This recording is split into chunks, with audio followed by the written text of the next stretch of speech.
8월 1일 저희들에게 주신 하나님 말씀은 사무엘하 22장 38절로 51절까지 말씀입니다. 내가 내 원수를 뒤쫓아 멸하여 싸우며 그들을 무찌르기 전에는 돌이키지 아니하였나이다. 내가 그들을 무찔러 전멸시켰더니 그들이 내 발 아래에 엎드러지고 능히 일어나지 못하였나이다.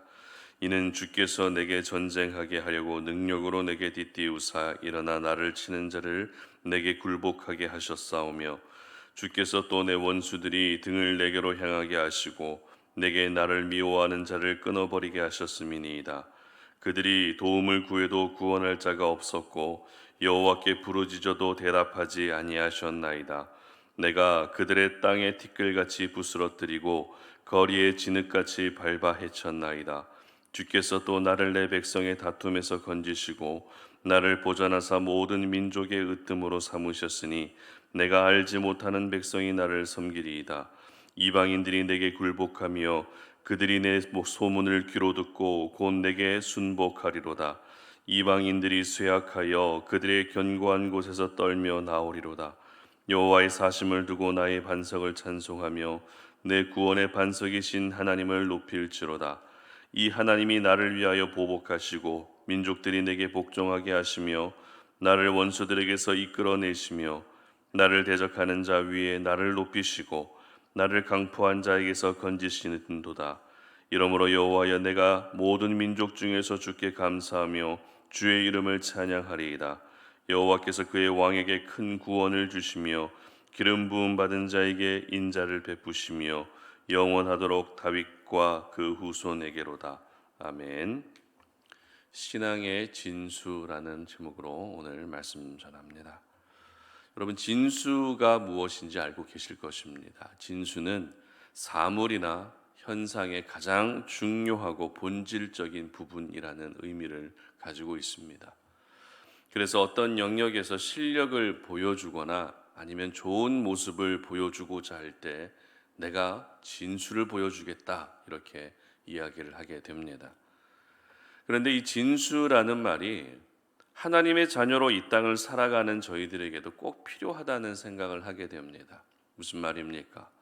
하나님을 믿고 섬기는 이 신앙에도 역시 진수가 있어야 한다는 것입니다.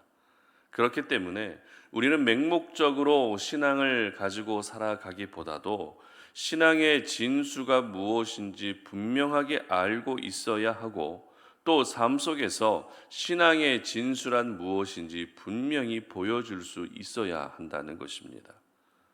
오늘 본문은 다윗의 승전가인 사무엘하 22장의 마지막 결론에 해당되는 부분을 기록하고 있습니다.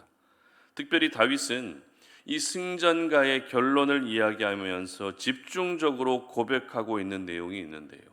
그것이 무엇인가 하면 바로 하나님입니다. 수많은 전쟁에서 싸워서 이긴 것은 다윗 자신이었지만 다윗은 그 승리가 하나님에게서 온 것이라는 것을 분명하게 말하고 있었습니다. 내가 잘 싸워서 이긴 것 같아도 결국에는 싸울 수 있는 힘을 주신 분도 하나님이시고 승리케 하신 분도 하나님이심을 승전가의 결론 부분에서 고백하고 있는 것입니다. 구체적으로 한번 살펴보게 되면 먼저 38절 말씀 보시기 바랍니다. 내가 내 원수를 뒤쫓아 멸하여 싸우며 그들을 무찌르기 전에는 돌이키지 아니하였나이다. 아멘. 분명 다윗은 자기가 직접 원수를 뒤쫓았고 그들을 무찌르기 전에는 자기가 절대 뒤돌아서지 않았다, 돌이키지 않았다라고 말하면서 이기게 하기 위해 부단히 수고했던 것은 바로 자기 자신이라는 것을 먼저 이야기합니다. 만약 다윗이 여기까지만 고백했다면 다윗도 사울처럼 자기 영광을 위해서 사는 사람으로 기억되었을 것입니다. 그러나 다윗은 이어지는 40절에서 이렇게 고백하고 있습니다. 함께 읽습니다. 이는 주께서 내게 전쟁하게 하려고 능력으로 내게 뒷띠우사 일어나 나를 치는 자를 내게 굴복하게 하셨사오며. 아멘. 다윗의 이 고백에서 분명하게 나타나고 있는 것이 무엇입니까?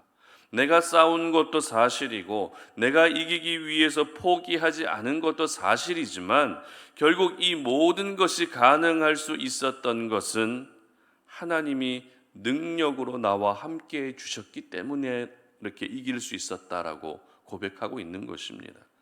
하나님이 원수들을 자기에게 굴복시켜 주셨다는 것입니다. 바로 이와 같은 구조와 흐름으로 승전가가 매듭지어지고 있는 것입니다. 그리고 다윗은 모든 원수들로부터 구원해 주시고 그리고 원수들을 굴복시켜 주신 것을 기억하면서 47절에서 이렇게 고백합니다. 여호와의 사심을 두고 나의 반석을 찬송하며 내 구원의 반석이신 하나님을 높일지로다. 아멘. 이 고백에서 다윗은 여호와의 사심을 두고라고 하는 표현을 사용하고 있습니다. 여호와의 사심을 두고라는 말의 의미는 하나님의 살아계심이 영원하신 것처럼 하나님을 높여드리는 자신의 이 고백도 역시 영원하다라는 의미입니다. 어떤 상황에 따라서 하나님을 높여드리다가 높여드리지 않다가 하는 것이 아닙니다. 어떤 때는 하나님을 의지하다가 또 어떤 때는 하나님을 의지하지 않는 것이 아닙니다.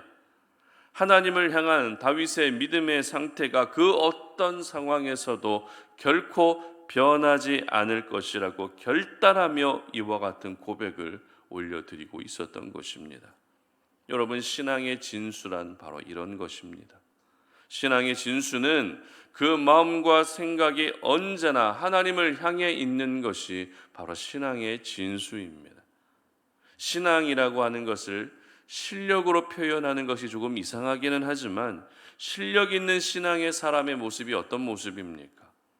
바로 내 상황이 어떠하다 할지라도 변함없이 하나님을 의지하는 사람이 실력 있는 신앙의 사람입니다.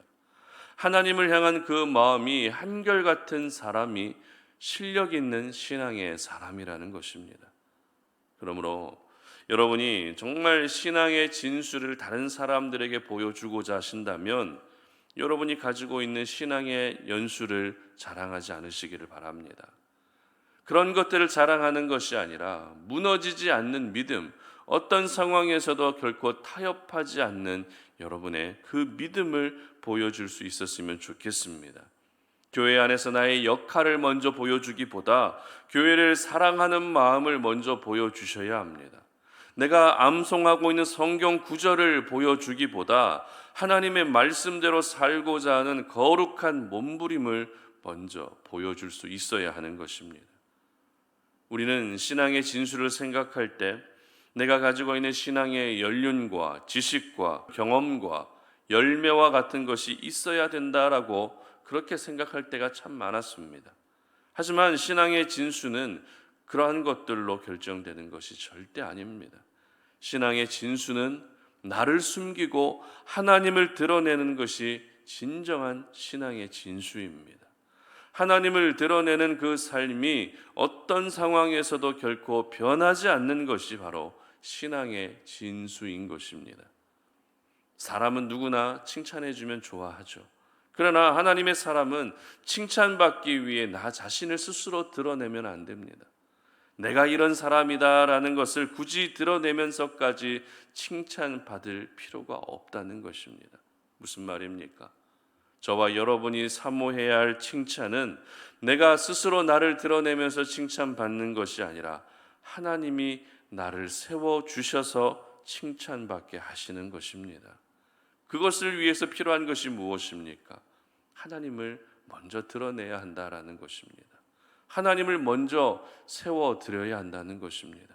하나님을 높여드리면 하나님이 오히려 나를 세상 속에서 세워주시고 세상 가운데서도 칭찬받는 인생을 살게 해주시는 것입니다. 이것이 바로 오늘 저와 여러분이 기억해야 할 신앙의 진수입니다. 그렇다면 우리가 신앙의 진수대로 잘 살기 위해서는 어떻게 해야 될까요? 다른 거 없습니다. 우리가 너무나도 잘 알고 있지만 또 한편으로는 정말 잘 안 되는 것이 있죠. 바로 내 삶의 중심에 하나님을 모시고 사는 것입니다. 머리로만 내가 하나님을 생각하고 머리로만 하나님을 인정하는 것이 아니라 삶의 중심에 하나님을 모시고 하나님께 모든 자리를 내어드릴 수 있어야 합니다. 삶의 전 영역에 하나님이 계시도록 하나님께 그 자리를 내어드려야 합니다. 내가 앉아 있었던 자리, 아니면 다른 것들이 차지하고 있던 그 자리에 이제 하나님이 앉아 계실 수 있도록 그 자리를 하나님께 내어드리고 하나님이 그 자리에 앉으실 수 있도록 해야 하는 것입니다. 오늘 다윗은 승전가를 마무리하면서 각 절마다 하나님이라고 하는 이 표현, 그리고 주께서라고 하는 이 표현 끊임없이 사용하고 있습니다. 삶의 중심에 하나님을 모시고 있는 사람은 이렇게 기승전 하나님이 되는 것입니다. 모든 생각과 행동과 삶의 중심에 하나님을 모시고 있는 사람은 언제나 기승전 하나님이 되는 것입니다. 그러므로 오늘 저희들은 하나님이 내 삶에 어디에 계신가 하는 부분을 생각해 봐야 하죠. 하나님이 과연 내 삶에 언제 계신가 하는 이 부분을 한번 신중하게 돌아볼 수 있어야 됩니다. 여러분에게 하나님은 어디에 계시고 또 언제 계십니까? 혹시 예배하는 자리에만 하나님이 계시진 않으십니까? 아니면 일주일이라는 시간 동안 주일에만 하나님이 계시지 않으십니까? 만약 예배하는 자리와 그리고 주일에만 하나님께 자리를 내어드리고 있다면 여러분의 신앙은 신앙의 진수가 아닐 가능성이 큽니다. 다윗은 전쟁터 한가운데에서도 그 자리에 하나님을 모셨습니다.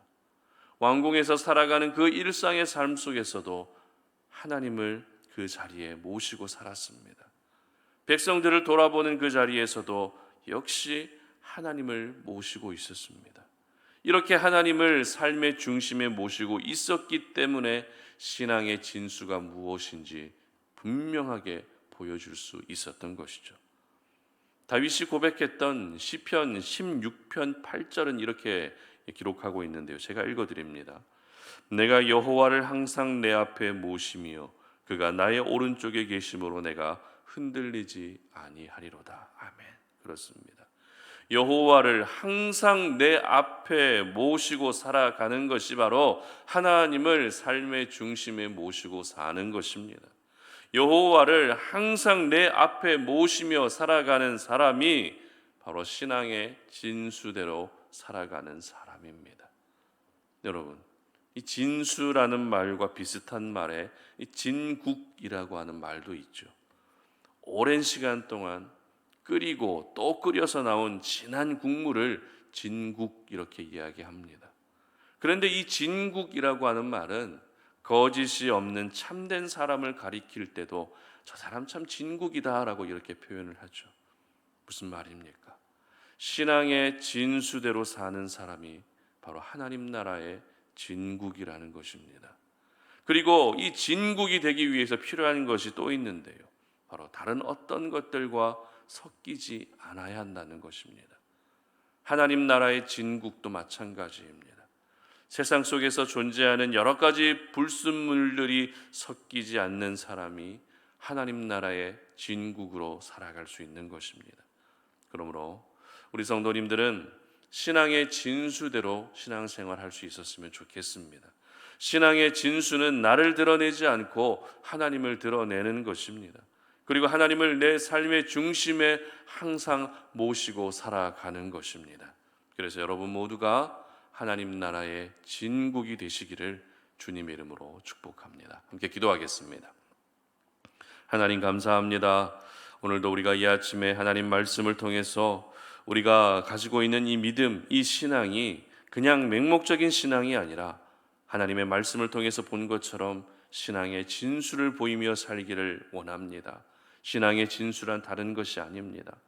내 삶 가운데 모든 것이 기승전 하나님으로 끝나는 것이 바로 신앙의 진수입니다. 하나님, 언제나 나 자신으로 끝났던 우리의 삶이 이제는 하나님으로 끝날 수 있도록 도와주시옵소서. 내가 하는 모든 말과 행동과 삶의 마침표에 반드시 하나님이 계실 수 있도록 모든 삶의 영역에서 하나님께 그 자리를 내어드리는 저희들이 되게 하여 주시옵소서. 그래서 우리가 이 땅을 살아가면서 하나님 나라의 진국이 될 수 있는 그런 귀한 은혜를 허락하여 주시옵소서. 감사드리며 예수님의 이름으로 기도드립니다. 아멘.